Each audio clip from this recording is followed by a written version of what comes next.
ciwan keç û jin û xort û kalên Batmanê ji bo balkişandina ser Dêrsim bijarte bi cil û bergên Kurdî bi hevalbendiya strana bi xemn û rewşe şîrîn û xweş e zimanê Kurdî û bi duruşmeya em ji bo zimanê xwe dimeşin çalakiya meşel darxistin.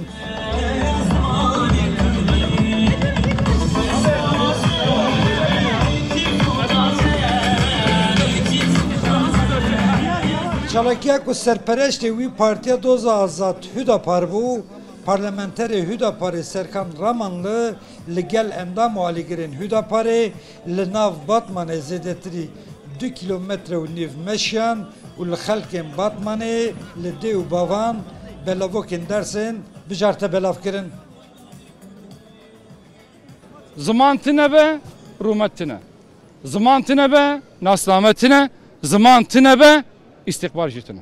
Em bang li gelê xwe tevî dikin. Îro fırsat heye. Di dibistan û mekteba de tercîha ziman bikin.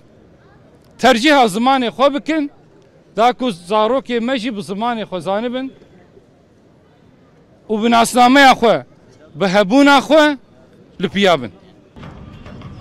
Hüdapar îsal rast rast piştgiriya kampîna Dêrsim bijarte dike û temamî endam û alîgirên xwe han dide ku ji bo zarokên xwe weke bijarte kurmancî yan jî zazakî hilbijêrin.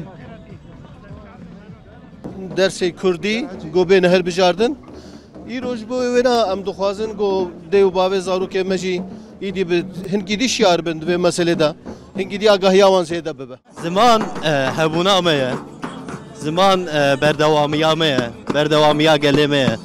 û ji ber wê jî gerek em zimanê xwe ji bîra nekin biaxin pê. Di çalakiya ji bo ziman da zarok jî bi cil û bergên Kurdî bi pankartên ku li ser bi duruşmeyan girîngiya zimanê zikmakî hatine nivîsîn meşiyan û bang li hevtemenên xwe kirin ku ew di polên 5, 6, 7 û 8 da Kurdî hilbijêrin. Em dixwazin got kultura xwe ji bîra nekin, zarokê xwe ne ji bîr kirin.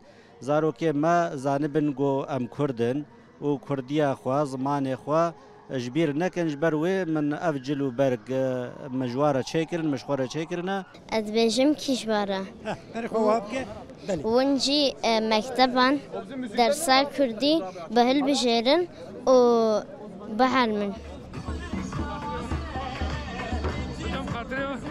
Hüdaparê ragihandin ku yê heta dawî roja serlêdanê jî li bajarên cuda cuda çalakiyên avakirina hişmendiya ji bo Dêrsim bijarte pêk bînin. Abdulselam Akîncî Rûdaw, Batman.